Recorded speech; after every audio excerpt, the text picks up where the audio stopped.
everyone. Somebody came up to me today and asked about the idea of punishment and how if we do something wrong, are we going to get punished by nature or by God?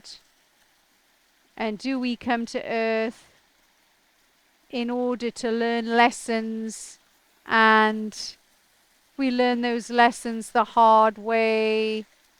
How are we going to survive? There was a real fear around being punished, a real fear around doing something wrong, and maybe going to hell. The idea of the devil and evil and punishment. And so I just wanted to come to the river and see if I could channel some words to ease people out there who believe they're doing something wrong, who believe that they deserve to be punished. Because this self-harm can really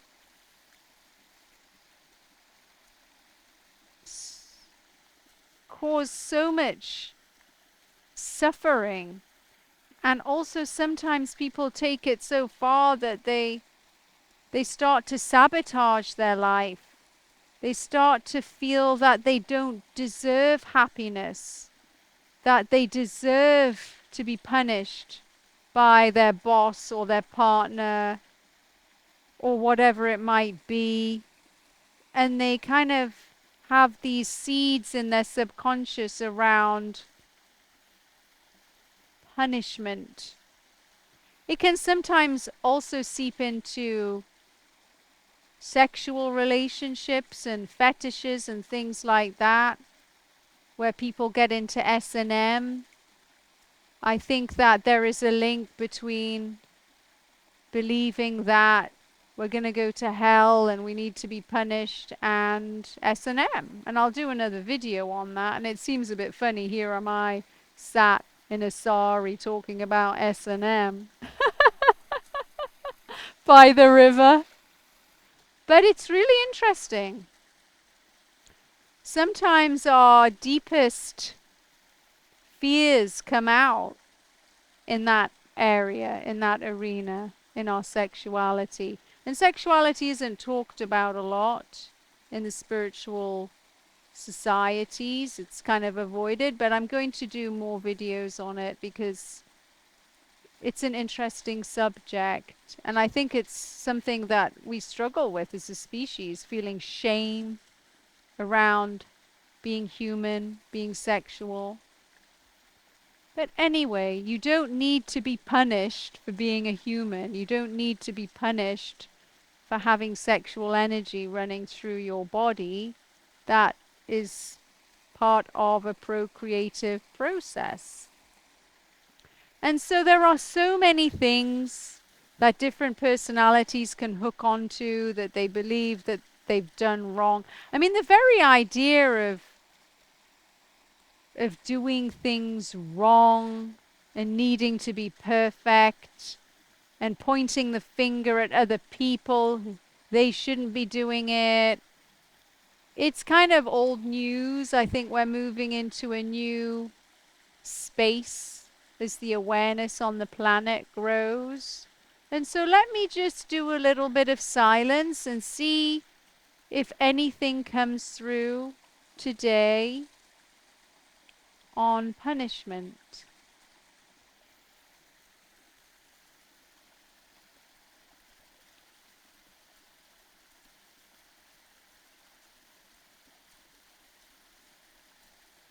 Everybody is off the hook.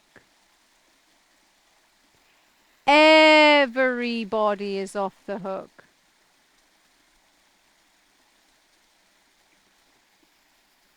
Doesn't matter. Doesn't matter what you do for a living.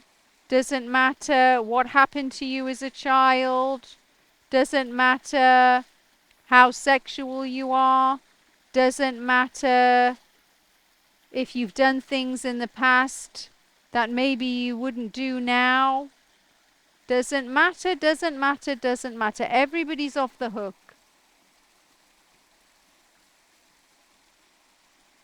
Everything's being dissolved. There's nothing for you to be punished about. The idea of punishment, it comes from cruelty. Punishment is a form of self-harm.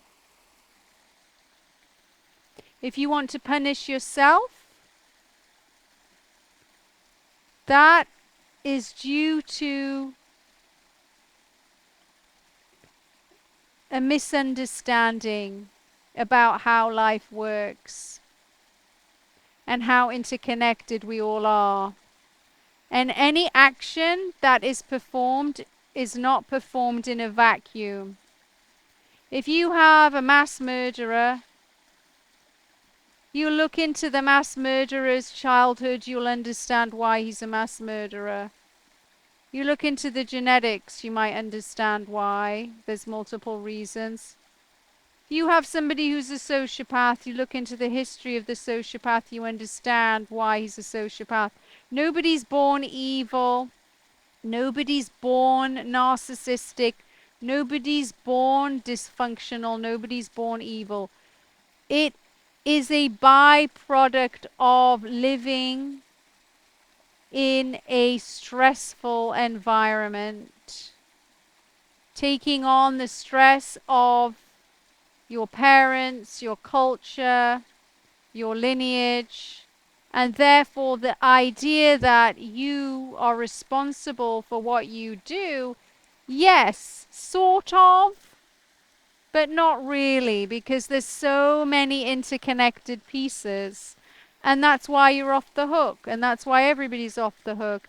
And we need to move into a society that heals people, that rehabilitates people, that doesn't just point fingers and lock them away. That's a failure. That's inhumane. Society creates criminals. Criminals are not born. Family units create criminals. Criminals are, you don't just have a criminal in a vacuum. What messages did that child receive? What happened to that child? We're all innocent little children. It's horrific. Punishing innocent little children. They're already being punished. They've had to live a life. The stress they've had to endure is punishment alone. The coping mechanisms that have arisen due to what they've seen and heard is punishment alone. The prisons are full of innocent little children that need rehabilitation, that need love, that need compassion. They don't need to be punished. They don't need to have a death sentence. This is delusional. This is like not understanding life at a deeper level. People do not act alone. Many forces are acting upon them, and they respond.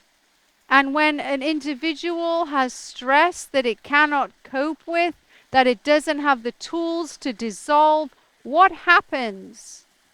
The personality starts to get disordered, starts to have strange strategies to survive in a world that it's terrified of, that it's insecure in, that it cannot receive love unconditionally or reliably from. And that's why you have criminals, or you have narcissists, or you have sociopaths. I mean, maybe in certain cases there may be something actually wrong with the brain at birth, but that is the minority of cases. And so we don't pity people. We love people. We have compassion for people. And if you want to reduce crime, you have to increase compassion. If you want to reduce crime, you have to increase forgiveness. If you want to reduce crime, you have to learn how to rehabilitate. And there's a lot of interesting studies going on in the psychotherapy world, and we're practicing new modalities to see how to treat disordered personalities. And this is a growing field and it's very exciting. And I think when good therapeutic models are combined with scientific evidence-based meditation modalities, then you can, people can do really well. They can at least learn how to have skill in their life and not blow up their life and blow up other people's lives. And so there's hope. And so we have a lot of therapists now, and the therapists who are studying the mind, who are studying these modalities, who are creating these modalities, they are the new gurus of this century. They are doing such wonderful work.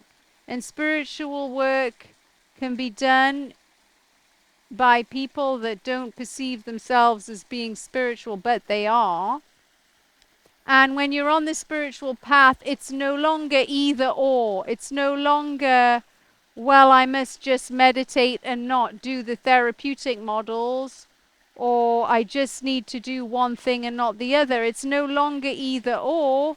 It's an eclectic world where we can pick and choose modalities that work for us. Maybe we do Qigong and see a therapist. Maybe we do transcendental meditation and we have a psychotherapist.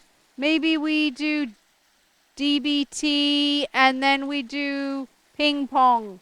I don't know. It's going to be right for you. But we do need to take the time to pause and to know if there's dysregulation, there's things we can do to return back to a balanced place. We can come out into nature.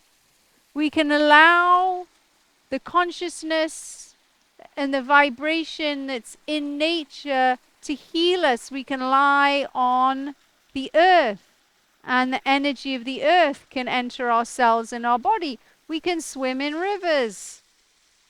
There's so much going on when you're in nature that's outside of your awareness. You have no idea what celestial activity is in a stone, is in the water, is in the sky. When I come out of meditation, sometimes I see millions of little lights that just are shooting around, doing work. Little celestial lights. And as our awareness grows, we might be able to know that this isn't just a rock. This is a conscious being in itself that has memory and has a healing capacity and a grounding capacity. And you can make friends with the rocks. And everything's infused and vibrating and communicating with us at subtle levels that some people can pick up. And there's a big movement, a plant medicine movement, where people understand, oh, the plants have incredible consciousness and incredible ability to heal and knowledge of the cosmos and beyond. So there's just so much in nature that we are soon going to become aware of, that maybe our forefathers were aware of and we've forgotten about. And maybe nature will be part of our rehabilitation. I believe so. So please let us spend time in nature, respect nature, never take more than you need. Nature never takes more than it needs. It's always in balance with everything else, doesn't compete with everything else. So maybe we can come out, if we can, to be with the trees, to be with the plants, to be with the water sources, and to heal. And I'll do a little prayer now.